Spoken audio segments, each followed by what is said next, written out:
कि हमारा ही काम होगा लिखना पढ़ना, वो बस गाइड करेंगे हमें, ठीक है।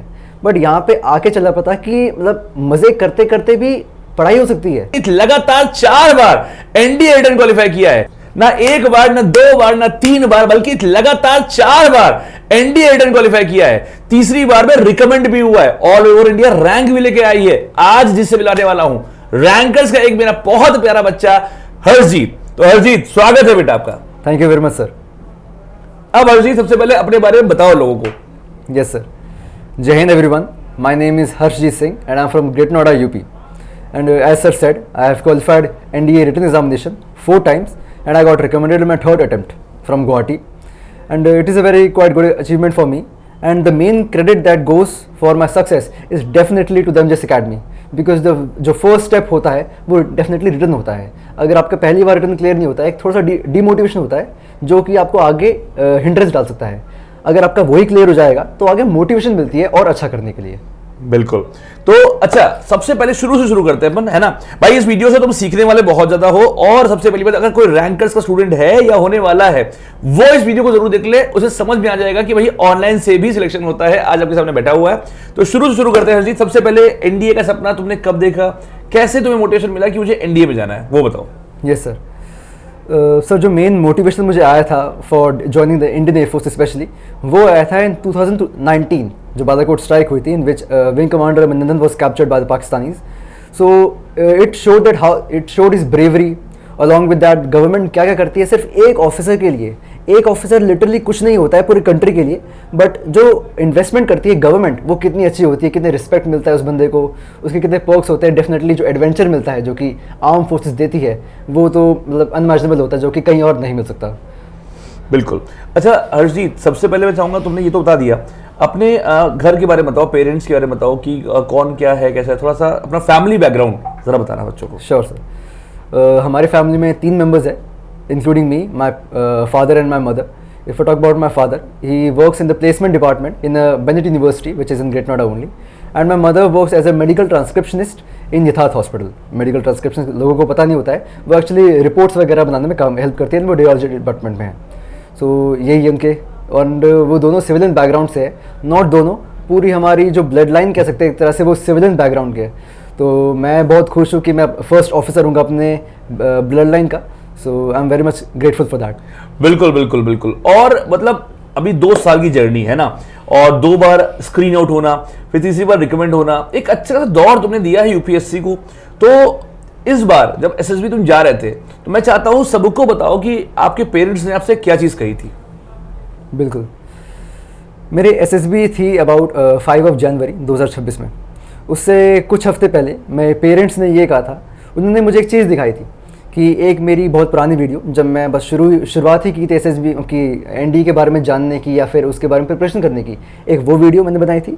एंड सेकंड वीडियो जो रिसेंट की वीडियो थी, उन दोनों को कंपेयर करवाया, मुझसे ही कंपेयर करवाया। और लिटरली मुझे ये लगा कि जो एसएसबी का प्रोसेस है, एनडी का प्रोसेस है, ये सिर्फ सफल तब नहीं होता है कि जब आप रिकमेंड हो जाते हो। ये सफल तब होता है जब आप खुद एक्सपीरियंस करते हो वो जो चेंज, वो जो पर्सनालिटी में चेंज होता है।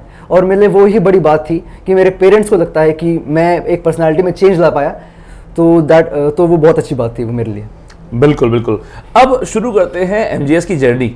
भाई 2 साल, मतलब जितना एमजीएस को तुम अच्छे से जानते हो तो शायद ही कोई बच्चा जानता होगा, बिकॉज 2 साल और 2 साल सक्सेसफुल, मतलब तुमने टोटल 4 बार एनडीए दिया था। Yes sir. और 4 बार क्वालिफाई हुआ था। Yes sir. है ना, 4 बार किसी ने एनडीए दिया, 4 बार क्वालिफाई हुआ। तो भाई सब एक बात तो समझो, कोई अगर एक बार क्वालिफाई करता है तो हो सकता है तुक्का हो, 2 बार 3 बार, लेकिन 4 बार तो मतलब उसके बाद वो सीक्रेट है कि एनडीए क्वालिफाई कैसे करते हैं। तो सबसे पहले मैं चाहूंगा कि तुम अपनी जर्नी जो रही एमजीएस के साथ वाया रैंकर्स बैच, वो एक्सप्लेन करो। बिल्कुल sir. So first of all I joined the rankers batch in December of 2024। सो सच बताऊं तो मेरी इतनी एक्सपेक्टेशन नहीं थी, क्योंकि I was not fully aware of the academy. मेरी एक्सपेक्टेशन वही थी कि अच्छा ठीक है, सर आएंगे, कोई से भी सर आएंगे, बोरिंग से ओके लेक्चर देंगे, हमारा ही काम होगा लिखना पढ़ना, वो बस गाइड करेंगे हमें, ठीक है। बट यहाँ पे आके चला पता कि मतलब मज़े करते करते भी पढ़ाई हो सकती है। सो ये एक नया एक्सपीरियंस था मेरे लिए। लिटरली मैं वेट करता था कि कब मयंक सर की क्लास आएगी, अश्विन सर की क्लास आएगी या फिर किसी भी टीचर की क्लास आएगी, क्योंकि वो कभी भी ना एक होता है डल फेस लेके कभी नहीं आते थे। वो लाइव अपना या फिर वीडियो अपनी शुरुआत ही ऐसे करते थे कि जोश भर जाता था। एक्सपेक्टेशन जो उछाल मारी ना after seeing the videos of rankers batch and specially the MJs की बात जो वीडियोस थी, तो अब कि मज़ा करते करते कब पढ़ाई ख़त्म हो जा रही है वो पता नहीं चलता था। लिटरली ऐसे नहीं कि मज़े कर रहे हैं तो दिमाग में बैठ नहीं रहा है, पूरा बैठ जा रहा है डिट्टो। रात को क्वेश्चन लगाते हैं तो पूरा डिट्टो, बस क्वेश्चन देखते हैं टिक मारते, क्वेश्चन देखते हैं टिक मारते, ऐसे होता है। अगर मैं अच्छाइयों की बात करूँ एमजेस अकेडमी के बारे में तो डेफिनेटली वो है सपोर्टिंग नेचर। मतलब कि यार इन्होंने अपने पर्सनल नंबर्स दिए हुए हैं, मयंक सर नहीं, सबने अपने पर्सनल नंबर्स दिए हुए हैं। आपको कभी कोई डाउट हो मैसेज कर दो, फिर इवन कॉल कर सकते हो आप। टेक्निकल टीम का नंबर है, कोई भी आपको टेक्निकल इशू आ रहा है, अगर आप ऑनलाइन बैच के बच्चे हो तो उसके बारे में बात करूँ फिर ऐसे। एंड अलॉन्ग विद दैट जो मोटिवेशन जो फैक्टर होता है जो कि चाहिए होता है, हर बच्चे को चाहिए होता है, तो कब वीडियो शुरू हो रही है, कब मज़े से, कब मोटिवेशन आ जा रहा है और कब हम जोश से भर जा रहे हैं, वो मुझे बहुत अच्छा लगा। जो सबसे अच्छी बात मुझे लगी about the rankers batch and about the MJs academy was it's महापाठशालास, because it is a very new concept and मैंने भी पहली बार ही सुना था कि अच्छा ये कोई चीज़ होती है। सो 12-12 घंटे के लेक्चर्स होते थे, सारे टीचर्स कराते थे अपने शेड्यूल टाइम पे। तो फिर ये चीज़ करने से ना जो एक स्टडिंग का स्टैमिना होता है, एक जगह बैठने का जो स्टैमिना होता है ना, वो बहुत ज़्यादा बढ़ जाता है। अगर कोई एवरेज बच्चा है वो एक जगह पे 2-3 घंटे भी ज़्यादा बोल रहा हूँ तब इतना भी नहीं बैठ पा रहा है, तो वो आराम से 10-12 घंटे खुद अकेले बैठ सकता है। यस सर, बिल्कुल। और सबसे बड़ी बात यह है कि देखो रैंकर्स बैच में मतलब होता क्या है, अमूमन बच्चे सोचते हैं कि सर ऑफलाइन में तो चलिए सिलेक्शन होता है, ऑनलाइन में सिलेक्शन सर बहुत मुश्किल है। तो सबसे पहले तो ये बताओ भाई कि कहीं तुम्हें मैंने पैसे तो नहीं दिए हुए ये सब बोलने के लिए, ये बता दो। नहीं सर, मेरा तो एक ही मानना है, ऑफिसर्स बिकते नहीं और जो बिक गए वो ऑफिसर्स नहीं। क्या बात है, क्या बात है। तो देखो नहीं, आजकल क्या है, माहौल बना हुआ है बहुत सारा, है ना। तो एक मेरे लिए तो एक कहावत एक बच्चे ने बोली थी कि सर देखिए आपको क्या करना है, आप बच्चा बुलाएगा, बच्चा आएगा, आपसे पढ़ेगा, सिलेक्शन होगा, रैंक आएगी, और जब रैंक आ जाएगी तो उसके घर कोई और पहुंच जाएगा, वो रैंक ले जाएगा। खैर, तो जोक्स अपार्ट, मैं किसी को पर्टिकुलर नहीं बोल रहा हूं, पर अगर समझ रहे हो तो समझ लो। अब आते हैं बात रिटर्न की पार्ट की, है ना, कि अभी बहुत सारे बच्चे ऐसे हैं जिनका इस बार रिटर्न रिजल्ट नहीं हुआ, है ना, बहुत थोड़ा सा डीमोरलाइज हो गए होंगे, तो अब उनको तुम क्या कहना चाहोगे, ये बताओ। यस सर, तो एक बात याद रखनी है, आप फेल नहीं हुए हो कि आपका बस एक अटेम्प्ट गया है, आपको बस ये बात जाननी है। लोग स्ट्रेस में आ जाते हैं कि अच्छा मैं फेल हो गया हूँ, आप फेल नहीं हुए हो। और जो कि अच्छी बात है इसमें कि आपको बुरा लग रहा है, आपको बुरा लग रहा है, इसका मतलब ये है कि आपने मेहनत करी थी और वो मेहनत ज़रूर आपके नेक्स्ट अटेम्प्ट में या फिर कहीं ना कहीं वो ज़रूर काम आएगी, क्योंकि जिसने मेहनत करी होती है ना, मतलब कि मेरे पेरेंट्स कहते हैं कि भगवान आपकी मेहनत नहीं रखता है, वो कहीं ना कहीं से किसी ना किसी तरह से आपको ज़रूर वापस लौटाएगा। बिल्कुल, बिकॉज ये चीज़ है, प्रकृति में अगर आपने कुछ एफर्ट्स पॉजिटिव डाले हैं तो रिजल्ट तो मिलेगा उसको, है ना। तो बिल्कुल वेरी वेल सेड। और 120 दिन है, एनडीए 2 बार होता है एक साल में, तो कोई दिक्कत नहीं है, फिर से रिट्राई करो, रीस्टार्ट करो और हो जाएगा इस बार। अच्छा, तुमने जब रिटर्न की तैयारी कर रहे थे तो रैंकर्स बैच से थे, ऑनलाइन पढ़ाई कर रहे थे, पर मुझे जानना है तुम सेल्फ स्टडी कैसे करते थे, तुम्हारा क्या स्ट्रैटेजी होती थी पढ़ने की खुद से, वो बताओ। यस सर, सो जैसे मान लो एक लेक्चर हुआ, मैथ का हुआ, इंग्लिश का हुआ, SST का, किसी का भी लेक्चर हुआ, लेक्चर होने के बाद ही उसके ही नीचे एक PDF आ जाती थी उसके नोट्स की या फिर उसके क्वेश्चंस की। तो मेरा तो ये मानना है एमजेस जो बोले वही करो, मोर देन इनफ है, क्योंकि वो एक रूल होता है 80-20 रूल, कि जितना कि 80% चीज़ें में से 20% चीज़ें आती है। अरे सॉरी, अगर तुम 80% मान लो एफर्ट डाल रहे हो, कभी कभी 20% मिलता है, पर वही अगर तुम 20% इफेक्टिवली डालते हो तो 80% मिलता है। पैरेटो प्रिंसिपल बोलते हैं इसे। हाँ बताओ बेटा, कंटिन्यू। यस सर, तो ये होता है अलॉन्ग विद दैट कि अगर आप ऐसे प्रिपरेशन करोगे ना जैसे सर कराते हैं तो लिटरली हो जाएगा। और जो अब कि अगर मैं अपने एग्ज़ाम से पहले की बात करूं तो मान लो एग्ज़ाम को 1 महीना बचा है, 1.5 महीना बचा है, तो मैं PYQ शुरू कर लूँगा, प्रीवियस ईयर क्वेश्चन निकालूंगा, प्रीवियस ईयर पेपर्स निकालूंगा, उसको सॉल्व करूंगा। और ऐसे नहीं कि क्वेश्चन निकाला, आपकी पेपर आपके हाथ में और आंसर आप लिख रहे हो ABCD, नहीं, आपको OMR शीट निकालनी है प्रॉपर, आप उसमें मार्क करनी है। बिकॉज मेरे बहुत सारे फ्रेंड्स हैं वो जब एकदम से OMR शीट आती है वो ज़्यादा स्ट्रेस में चल जाते हैं, या तो ऐसा होता है कि ठीक है आंसर आ गया, आंसर सही है, गलत मार्क कर देते हैं। तो वो कभी कभी ना आपकी जो होता है ना कि कुछ मार्क्स से क्वालिफाई हो रहा है नहीं हो रहा है, तो वो बहुत मैटर करता है। तो यही है सर। अच्छा, एक चीज यहाँ पे बहुत जरूरी है तुम सब लोग समझने के लिए कि जब आप ऑनलाइन प्रिपरेशन करते हो, है ना, तो हमें ऑनलाइन क्विज देने होते हैं, ऑनलाइन मॉक, पर आपका एनडीए का पेपर ऑफलाइन होता है। तो आप अगर ऑनलाइन भी पढ़ाई कर रहे हो ना, अगर आप रैंकर से हो तो मैं प्रोवाइड कर ही दूंगा, पर आप कहीं और से भी पढ़ रहे हो तो प्लीज आप ऑफलाइन मॉक जरूर दीजिए, ओएमआर शीट जरूर फिल करिए, बिकॉज बहुत जरूरी है। मतलब यही वाली बात होगी कि खेलना है टेस्ट मैच और प्रैक्टिस तुम T20 कर रहे हो, यानी एग्जाम देना है ऑफलाइन और तुम प्रैक्टिस कर रहे हो ऑनलाइन मोड में एग्जाम देने की, तो ये चीजें थोड़ी सी ध्यान रखनी चाहिए। अच्छा, तुम्हारा मैथ्स और गैट में स्ट्रॉन्ग क्या था, वीक क्या था? सर मेरा स्ट्रॉन्ग तो मैथ था, Okay. और गैट मैं वीक नहीं कहूँगा, कुछ कुछ पार्ट जैसे हिस्ट्री हो गया, वो हो गया, वो थोड़े से मैंने पढ़े नहीं थे। Okay okay okay. तो अगर मैं बोलूं कि गैट को तुम कितने घंटे वाइज पढ़ाई किए थे या टास्क वाइज पढ़ाई किए थे, कैसे किए थे? सर मैं टास्क वाइज करता था। टास्क वाइज, देखो यहां भी वही चीज है, टाइम टेबल नहीं टास्क टेबल को फॉलो किया गया है। और इवन मैंने इस बार एक नया कॉइन कर दिया है वर्ड, हैबिट टेबल, कि आपको पढ़ने बैठ जाना है और बैठना है और उतनी चीजें करनी है। टास्क और टाइम टेबल को मिला दो कि मतलब इस समय इतने घंटे तो मुझे बैठने हैं इररेस्पेक्टिव ऑफ माई मूड, है ना, और इतनी चीजें मुझे खत्म करनी है इररेस्पेक्टिव ऑफ माई मूड। जब ये दोनों चीज क्लब करते हो ना तब रिजल्ट श्योर आता है, that is called habit table. तो तुम्हें हैबिट टेबल फॉलो करना चाहिए। अच्छा, अब बहुत बच्चों का रिटर्न क्वालिफाई हुआ है, एसएसबी जा रहे हैं, उन्हें कुछ नहीं पता, तो वो कौन सी 3 बातें हैं जो तुम इनको बताना चाहोगे, और इन्हें एसएसबी कोचिंग करनी चाहिए नहीं करनी चाहिए, क्या सजेस्ट करोगे तुम इनको?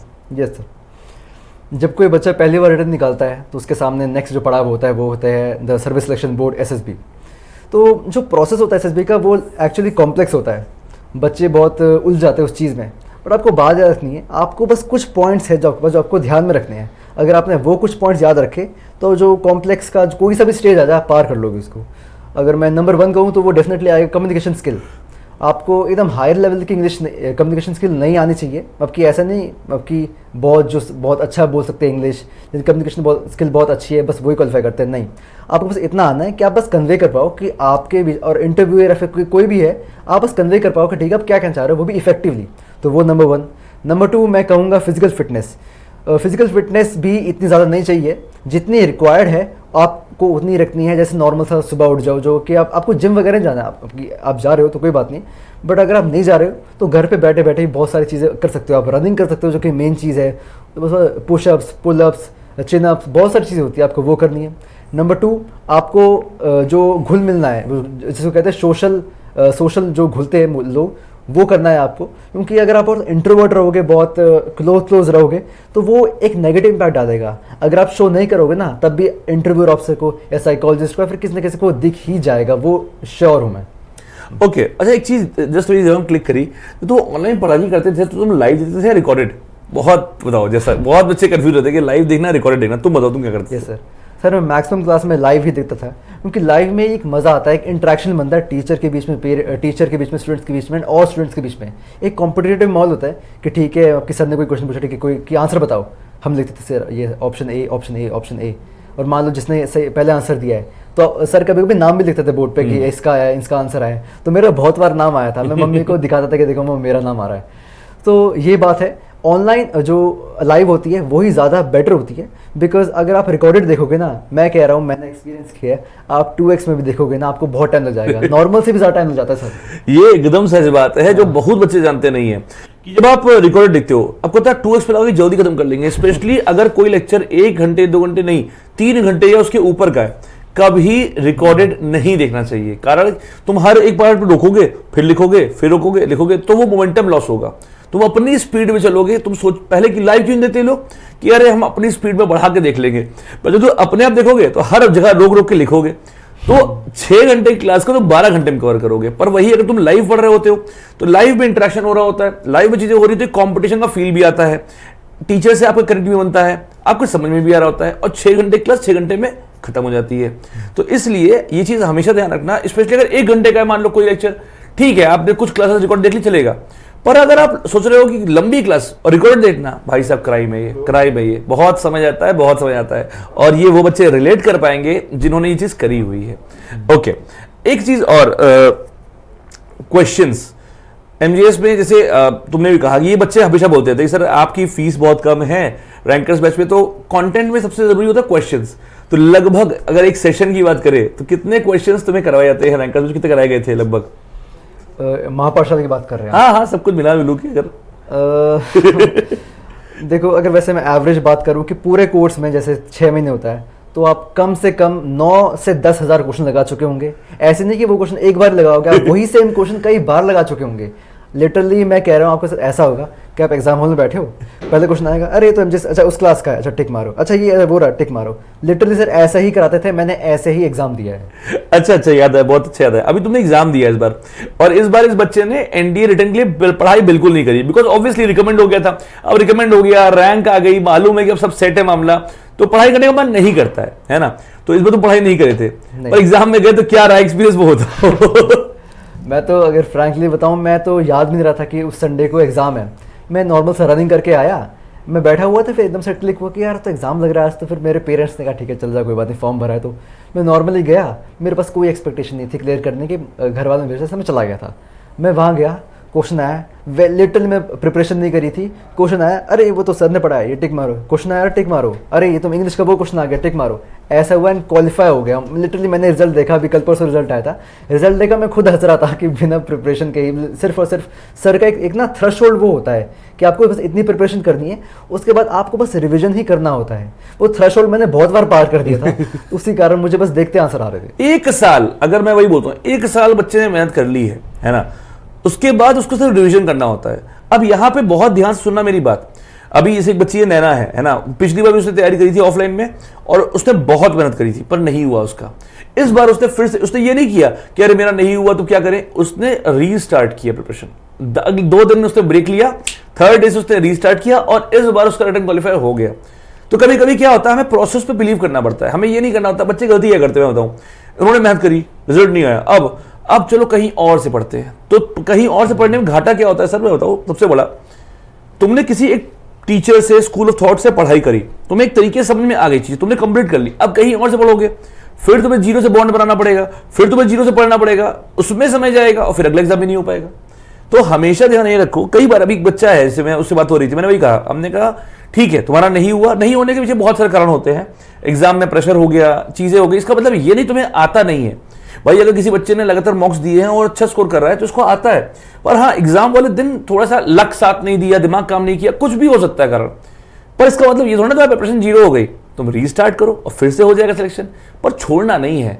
अगर इसने भी 2 बार एसएसबी स्क्रीन आउट होने के बाद ये सोचता ना कि यार अब मैं रैंकर्स बैच क्यों लूंगा, मैं तो 2 बार कर चुका हूं क्वालिफाई, नहीं, इसने पहली बार भी रैंकर्स बैच लिया, दूसरी बार भी रैंकर्स बैच लिया, तीसरी बार भी रैंकर्स बैच लिया, चौथी बार भी रैंकर्स बैच ले लिया। ठीक है, आप इस बात समझो, क्योंकि एक ट्रस्ट होता है, क्योंकि आप अपने आप से नहीं कर पाते उतनी मेहनत जितनी कोई सामने ना करवा लेता है। अच्छा तुमसे मैं जानना था उसका रीजन क्या है भाई, जब तुमने पहली बार पढ़ लिया, तुम्हारा हो भी गया, तो अगली बार मन आता है ना कि यार अपने आप से कर लेते हैं, हम क्यों करते हैं, तो क्यों तुमने रैंकर्स बैच लिया था, वो एक्सप्लेन कर दो सर। यस सर, जो मेन चीज़ होती है वो होती है, एक तरह से जो मेन था मेरा मोटिव, वो एक तरह से मज़ा भी आप कह सकते हैं, क्योंकि पढ़ने में मज़ा आता है। स्पेशली अगर मैं एमजे से बात करूँ तो मजाक कर करके पढ़ाते हैं, जोक्स कर करके पढ़ाते हैं।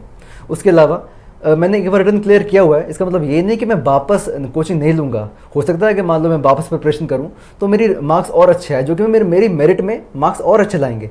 अच्छा इस बार जैसे पिछली जो मेरा सबसे पहला अटैम्प्ट था, वो मेरे सबसे कम मार्क्स आए थे 4 अटैम्प्ट में से, मैं अपेयरिंग भी था, may be that could also be the reason. मेरे कुछ मे बी 310 आए थे। पर मैंने वापस कोचिंग ली दूसरे अटैम्प्ट के लिए, सर से रैंकर्स बैच लिया, और बढ़े, और बढ़ते बढ़ते अब मेरे कुछ अराउंड 400 मार्क्स आए हैं। तो उससे मेरे मेरिट में जो पोजीशन होती है वो बहुत अच्छी हो जाती है, तो आगे काम आती है वो बस। तो आपके एफर्ट्स जीरो नहीं होते बेटा, है ना, वो आगे ऐड हो जाते हैं। ये चीज अगर आप समझ जाओ तो खेला बहुत बढ़िया हो जाएगा। ओके, अब पेरेंट्स का बहुत बड़ा रोल होता है किसी की भी जर्नी में, है ना, और मैं चाहता हूं तुम अपने पेरेंट्स के बारे में बताओ कि उनका क्या रोल रहा इस पूरी जर्नी में। अप्स एंड डाउन्स काफ़ी रहे, फेलियर हुआ स्क्रीन आउट होने के बाद, बहुत ज़रूरी होता है फैमिली का सपोर्ट, तो तुम्हें कैसे सपोर्ट रहा और क्या रहा पूरा, प्लीज़ एक्सप्लेन। यस सर, जो मेरा पहला एग्ज़ाम था NDA 2 2024, उसमें मेरी एक्सपेक्टेशन बहुत ज़्यादा थी कि मुझे बहुत अच्छा स्कोर करना है, बट एज़ पर एक्सपेक्टेशन मेरा नहीं हो पाया था। तो I am not even kidding, मैं घर आते आते भी मेरे आंखों में थोड़े आंसू आ रहे थे कि यार वो जो लेवल था ना वहाँ तक मैं नहीं पहुँच पाया। मेरे पेरेंट्स ने कहा कि क्योंकि उन्होंने मेरी मेहनत देखी थी, मेरे पेरेंट्स ने कहा कि मेहनत सिर्फ मेहनत पे ध्यान दो, रिजल्ट आएगा या नहीं हुआ तुम्हारा वो बात की बात है, बस मेहनत करो, फल की चिंता मत करो, तो नहीं होगा आप लोगों ने, बस ये है, बस मेहनत करते रहो। आई विश कि इंडिया के मैक्सिमम पेरेंट्स ये बात सुने और समझें और अपने बच्चों को इसी तरह सपोर्ट करें, स्पेशली जिनका रिजल्ट नहीं आया है। पेरेंट्स अगर ये वीडियो देख रहे हैं या बच्चे अगर आप दिखा पाओ तो प्लीज़ दिखाना। और पेरेंट्स सबसे मेरी यही रिक्वेस्ट है, अगर आप बच्चे का सपोर्ट सिस्टम बन जाएंगे ना तो आपका बच्चा वंडर्स कर जाएगा। आज ये यहाँ बैठा हुआ है और एकेडमी ज्वाइन करने वाला है, कल आपका बच्चा बैठेगा, पर आपके बच्चे को इस वक्त आपके सपोर्ट की जरूरत है। प्लीज वो दीजिएगा, शक मत करिएगा, वो आपका ही बच्चा है, मेहनत करेगा और आपको एक दिन नाम रोशन करेगा, जैसे आज ये कर रहा है। सर मुझे कुछ पेरेंट्स के बारे में कहना था। तो जो सबसे ज़्यादा अच्छी बात लगी मुझे वो थे मेरे पेरेंट्स, बिकॉज पेरेंट्स ही होते हैं जो कि फर्स्ट शील्ड होती है। मान लो कोई चीज़ आती है, बच्चे पे दुख आता है, कुछ भी आता है, तो माँ बाप होते हैं वो एक एज अ शील्ड काम करते हैं उसको बचाने के लिए। तो मेरे पेरेंट्स बहुत अच्छे हैं, मैं खुशगुजार हूँ भगवान का कि मुझे ऐसे पेरेंट्स मिले। एंड उसके अलावा जब भी मुझे मोटिवेशन डाउन हुआ वो मुझे मोटिवेट करते थे, वो मुझे बहुत सारी कहानियाँ कह सकते हैं आप, या फिर ऐसे कह सकते हैं जो कि कहानी कह सकते हैं आप, कहानी सुनाते थे कि मॉरल वैल्यूज़ देते थे हमें, तो वो बहुत काम करता था। अगर मैं अपनी मम्मी की बात करूँ तो मम्मी मेरी वर्किंग एक्चुअली, एंड वो सुबह उनकी ड्यूटी जाती थी वो इन हॉस्पिटल अबाउट 9 बजे, बट तब भी मान लो मैं रात को पढ़ रहा होता था तो 2-2, 3-3 बजे तक वो मेरे साथ बैठी होती थी कि बच्चा को फील ना हो कि माँ बाप पढ़े हुए हैं और बच्चा मेहनत कर रहा है। मैं अभी बात कर रहा हूँ, मैं भी थोड़ा इमोशनल हो गया हूँ। तो ये है कि पेरेंट्स का बहुत ज़्यादा महत्व होता है। और मम्मी ऐसे कि मान लो मैं 3 बजे सो गया तो मैं तो आराम से उठूँगा 9-10 बजे, मम्मी को तो जल्दी उठना पड़ता था ना, मम्मी को खाना बनाना है, ये करना है। तब भी पापा भी है, पापा को मान लो देख रहे कि अच्छा मैं और मम्मी बैठी हुई है, पूछते थे कि अच्छा कॉफ़ी चाहिए या कुछ बनाऊँ। उसके साथ साथ अगर मैं पापा की बात करूँ तो मान लो कुछ भी मुझे चाहिए होता था अबाउट स्टडी मटेरियल्स, कुछ भी बुक। अब डेफिनेटली जैसे 12th की बात करूँ तो बहुत भारी बहुत एक्सपेंसिव किताबें आती है। एनडी की बात करूँ, अगर आप बुक लेने जाओगे बाहर तो वो भी क्वाइट एक्सपेंसिव होती है। वो कभी भी उन्होंने मना नहीं किया, specially to education purpose, because वो जानते थे मुझे कि अगर मैं कोई चीज़ कह रहा हूँ तो वो डेफिनेटली वो आगे जाके काम आएगी। So thank you very much mummy papa, and thank you very much. और सर एंड मैम, मैं भी बोलूंगा thank you on the behalf of पूरी एमजीएस फैमिली, बिकॉज अगर आपने आज बच्चे को सपोर्ट ना किया होता तो आज ये यहाँ पे ना होता। और हमेशा ध्यान रखो बच्चों, सारे लोग 99.9% जो एफर्ट होते हैं ना किसी सिलेक्शन में वो बच्चे के होते हैं, और वो तभी हो पाते हैं जब पेरेंट्स का सपोर्ट होता है। तो पेरेंट्स, आपसे मेरी रिक्वेस्ट है, मैं भी आपका बेटे ऐसा हूं, प्लीज मेरी रिक्वेस्ट एक्सेप्ट करिए, आप अपने बच्चों को सपोर्ट करिए। और बच्चों तुम लोग मेहनत करो, पापा मम्मी बुरा कभी नहीं चाहते, बस वो तुम्हें फेल होना देखना नहीं चाहते। ये जाकिर खान ने बोला था, मुझे लाइन बड़ी पसंद आई थी, है ना। अब आते हैं एक लास्ट क्वेश्चन पे।